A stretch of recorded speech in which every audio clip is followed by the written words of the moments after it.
बिस्मिल्लाहिर्रहमानिर्रहीम। अस्सलामु अलैकुम तमाम देखने वालों और समातों से टकराने वाली इस आवाज़ के ज़रिए सदाम रियाज का प्यार और मोहब्बत बर अस्सलाम। BBC कश्मीर की स्क्रीन पर आज प्रोग्राम के मेहमान Sardar Javed Iqbal municipal corporation ward Bani Pasari से आज़ाद उम्मीदवार की हैसियत से मैदान में मौजूद हैं। इनसे मुख्तसर सवालात और इनसे तवक्को करेंगे कि मुख्तसर जवाबात के ज़रिए अपनी बात आप तक रखने की कोशिश करेंगे। जावेद साहब, क्या ज़रूरत महसूस की कि municipal corporation ward Bani Pasari से आज़ाद उम्मीदवार की हैसियत से इंतखाबात में हिस्सा लेने का फ़ैसला किया? बिस्मिल्लाहिर्रहमानिर्रहीम। बहुत शुक्रिया सदाम। बुनियादी तौर पे जिस ज़रूरत के तहत या जो मेरी काज ऑफ मोटिवेशन है या जिस जज्बे के तहत मैं इलेक्शन में हिस्सा ले रहा हूँ वो है हमारे लोगों की महरूमियाँ और पसमानदगियाँ।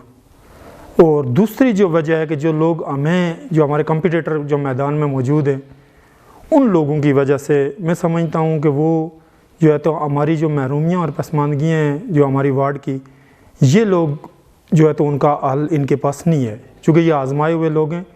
इसमें से पार्टिकुलरली जो पीपल्स पार्टी के उम्मीदवार हैं वो उन्होंने नून लीग से इंपोर्ट करके तो उन्होंने जो है उनको मैदान में खड़ा किया है। ये पीपल्स पार्टी के कारकुनों के लिए बड़ी मायूस कुन ख़बर है। और ये जो बल्दियाती इलेक्शन की जो एक स्पिरिट है, जो रूह है कि इक़्तिदार को निचली सतह पर मुंतकिल किया जाए, तो ये नौजवानों का इलेक्शन है, किसी भी आम कारकुन को आप खड़ा कर सकते हैं।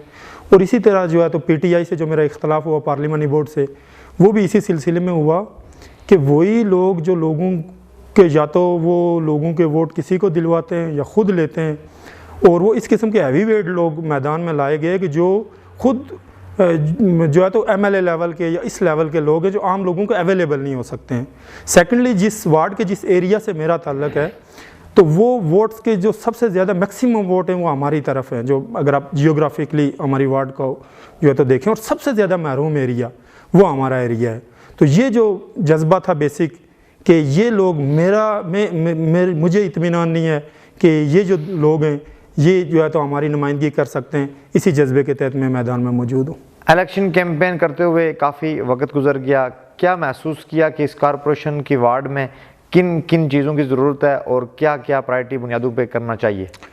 बेसिकली मैं आपको बताऊं कि ये वार्ड हमारी दो हिस्सों में तकसीम है। एक हिस्सा वो है जहाँ से पीपल्स पार्टी और PTI के दोनों जो उम्मीदवार हिस्सा ले रहे हैं वो मोस्ट डिवेलप जो है तो एरिया है हमारी वार्ड का। और दूसरा इसके अलावा जो वार्ड है वो ये दोनों एक दूसरे के अपोजिट है। मैं आपको एक एग्जांपल दूं शॉर्टकट के, नक्कर का इलाका जो हमारी वार्ड का एक दिल है, सबसे मेन एरिया है वो इलाका है। वहाँ पे पानी का जो इशू है, बेसिकली पानी पर से मर्डर हो चुके हैं, कत्ल हो चुके हैं 2 से ज़ायद लोग।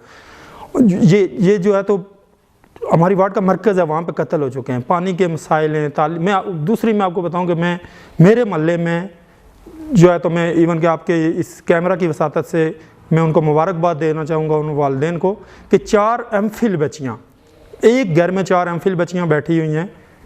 और ये एक मिसाल है। मैं आपको बताऊं कि अगर उनसे आप पूछें कि आपका फ्यूचर क्या है तो उनके पास इसका कोई जवाब नहीं है। एक बच्ची PhD कर रही है, मैं उसके वालिद को मुबारकबाद दे रहा हूं यहाँ से। एक ड्राइवर अपनी बेटी को PhD करवा रहा है, और अगर आप उससे जाके क्वेश्चन करें कि आपका क्या फ्यूचर है, आपको कौन सी जॉब मिलेगी, आपके क्या रेफरेंसेस हैं, आपको कौन प्रमोट करेगा, तो उसके पास इसका आंसर नहीं है। जबकि आप वार्ड का दूसरा हिस्सा देखें जहाँ से ये हमारे पीपल्स पार्टी और PTI के जो उम्मीदवार हिस्सा ले रहे हैं, तो इनका जो लाइफस्टाइल है, इनका जो स्टैंडर्ड ऑफ लाइफ है, इनकी जो लग्जरीज़ हैं, वो जो बाकी वार्ड की जो पसमानदा लोग हैं, जो गरीब लोग हैं, उनसे ये अपोजिट है। तो मैं समझता हूँ कि आम लोगों का नुमाइंदा होना चाहिए, गरीब लोगों का नुमाइंदा होना चाहिए, और उसी बंदे को इलेक्शन लड़ने का हक़ है जिसको पास दर्द दिल हो और इन लोगों का एहसास हो और मसाइल का ना सिर्फ शऊर हो बल्कि मसाइल का हल भी उसके पास। इस वक्त तक की इलेक्शन कैंपेन से किस हद तक आप मुतमईन हैं? देखें, अल्लाह के फजल से मैं बहुत ज़्यादा मुतमईन हूँ। और जब जदोजहद मैंने स्टार्ट की थी तो मैं ये समझ रहा था कि अगर मुझे 20 से एक नौजवान मिल जाते हैं जो मजम्मत करें ये जो ट्रेंड बल्दियाती इलेक्शन में सेट होने जा रहा है इसके अगेंस्ट, तो वो मेरी बड़ी कामयाबी होगी। तो अल्हम्दुलिल्लाह 20 नहीं बल्कि इस वक्त मैं दावे से कहता हूँ, और आप बड़े बाखबर साफ़ी हैं, आप देख सकते हैं कि इस वक्त यूथ जो मेरे साथ जुड़ी है, जो हमने जो जोड़ी है यूथ, जिस यूथ को हमने जो है तो एक बेदार की है, वो किसी दूसरे के पास नहीं है। इसी तरह बुज़ुर्ग हैं, बहनें, माएँ, बहुत सारे लोगों को, और बहुत अच्छा रिस्पांस है वार्ड में, जहाँ भी हम जाते हैं बहुत अच्छा रिस्पांस है, हमारी बात को सुना जाता है, और लोग ये ज़रूरत महसूस कर रहे हैं कि जो है तो एक किसी नए चेहरे का, नौजवान सियासी वर्कर का कामयाब होना यहाँ पे ज़रूरी है। जिस कारपोरेशन वार्ड से आप उम्मीदवार हैं, अगर लोग आपका इंतखाब नहीं करते तो आपका लायामल क्या होगा, और इस वार्ड में किन किन ऐसे कामों की ज़रूरत है जिनको प्रायोरिटी बुनियादों पे साथ होकर आप हल करवाएंगे? देखिए, आपने 2 सवाल किए। पहले क्वेश्चन का आंसर तो ये है कि सियासी कारकुन की जदोजहद हमेशा जारी रहती है, उसका जीत हार से ताल्लुक़ नहीं होता। मैंने कॉलेज फर्स्ट ईयर से पॉलिटिक्स की है, यूनिवर्सिटी में पॉलिटिक्स की है, और ये जारी रहेगा। हमारी जो जदोजहद है, जो मज़ामत है, ये जारी रहेगी अपने हकूक़ की जो जदोजहद है।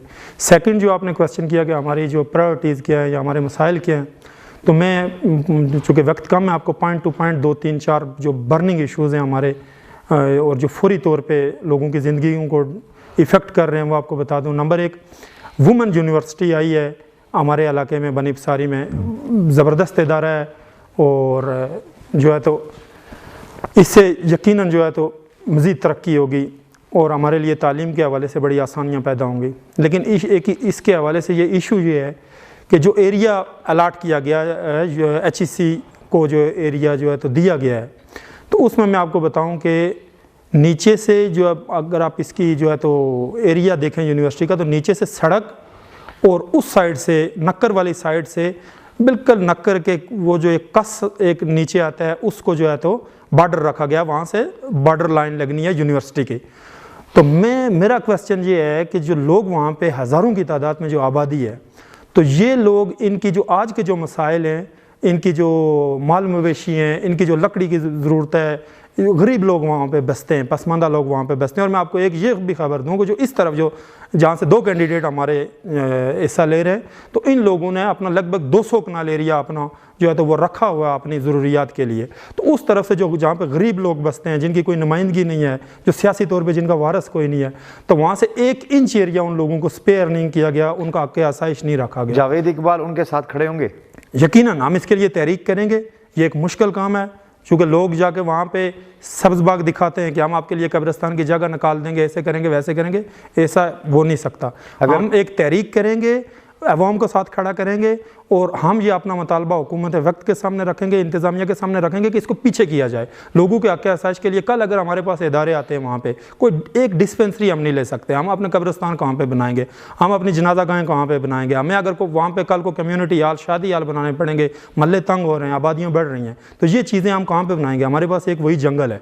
तो ये चीज़ें लोगों का हक़ है, और इन चीज़ों के लिए अगर आपके पास जंगल है तो आपके लिए वो हक़ आसाइश अवाम के लिए होता है। तो इस चीज़ के लिए हम भरपूर तहरीक करेंगे और इस अपना हक़ ये इंशाल्लाह लेके रहेंगे अपने लोगों के साथ मिलकर। अगर ज़िम्मेदारान ने ज़बरदस्ती जगहों पर अलाटमेंट्स करने की कोशिश की तो रद्द-ए-अमल क्या होगा? देखें, अवामी रद्द-ए-अमल के सामने कोई भी चीज़ कमज़ोर पड़ जाती है, इसका सिंपल आंसर है। और सेकेंडली, आपने बाकी इशूज़ पे बात की, तो हमारा नहमानपुरा जो हमारा मरकज़ी शहर है, यहाँ पे लगभग 3 यूनियन कौंसल, जहाँ पे उनका वो एक जंक्शन है और लाखों की आबादी वहाँ से लगती है। आप उसकी पसमानदगी का हाल देखें कि वहाँ पे एक मिडल स्कूल है, पता नहीं 50 साल से, जब से हमने जोश संभाला वो मिडल ही है। उसके बाद वहाँ पे एक डिस्पेंसरी नहीं है, एक हॉस्पिटल नहीं है फाल कि जहाँ पे 10 या 15 बेड का कोई हॉस्पिटल हो उस शहर में। वो कॉरपोरेशन का एक सिटी है, वहाँ पे पानी की सहूलियात नहीं है, वहाँ पे जो है तो कोई जो कॉरपोरेशन के जो राइट्स होते हैं वहाँ पे अवेलेबल नहीं है नामानपुरा पे। वो हमारा मरकज़ी, एक बैंक नहीं है, एक ATM मशीन नहीं है। तो आप देख सकते हैं कि किस कदर पसमानदगी है। उसकी रीज़न ये है कि वहाँ पे कोई सियासी जो है तो वहाँ पे सुनवाई नहीं है सियासी सतह पर। सोशल मीडिया में आपके बारे में खबरें कभी कभी गर्दिश करती हैं कि शायद आप किसी उम्मीदवार के हक़ में विड्रा हो जाएं। 27 नवंबर तक इलेक्शन स्टैंड करेंगे और इंतखाबी निशान ताले पे इलेक्शन लड़ रहे हैं। जी, हम इंतखाबी निशान ताले पे इलेक्शन लड़ रहे हैं और उम्मीद है लोग रिस्पॉन्स भी देंगे। और जहाँ तक विड्रा होने का इस किस्म का कोई भी सवाल जो है तो पेश नज़र नहीं है। आखिर में म्यूनसिपल कॉरपोरेशन वार्ड बनी पसारी के सुनने वाली माओं, बहनों, बेटियों, दोस्तों और बुजुर्गों को कोई पैगाम देना चाहें तो कैमरे की आंख में दे सकते हैं। मैं सब सुनने वालों को ये पैगाम देना चाहता हूँ कि 27 जो नवंबर की डेट आ रही है इलेक्शन की, सब लोग तशरीफ़ लाएँ और हर सूरत में पोलिंग जो है तो स्टेशन पे जाएँ और इंतखाबी निशान ताले पे मोहर लगाएँ। ये ताले की जीत, मेरी जीत, ये एक आम आदमी की जीत है, ये गरीब आदमी की जीत है, हर गरीब की जीत है, हर आम आदमी की जीत है। और ये अवामी हकूक़ की जंग हम आपके तावन से, आप लोगों के तावन से लड़ सकते हैं। और आप अपने हक़ के लिए 27 दिसंबर को ताले के निशान को याद रखें। आज़ाद उम्मीदवार बराए म्यूनसिपल कॉरपोरेशन वार्ड बनी पसारी सरदार जावेद इकबाल की गुफ्तगू आपने सुनी। आप इस गुफ्तगू को किस एंगल से देखते हैं, कमेंट सेक्शन में तहजीब व तमद्दुन के दायरे में रहते हुए अपनी राय का इजहार ज़रूर दीजिएगा। BBC कश्मीर की स्क्रीन पर अगले प्रोग्राम में फिर किसी सियासी या समाजी शख्सियत से आपसे मुलाकात होगी। नेक दुआओं में याद रखिएगा। अल्लाह निगहबान।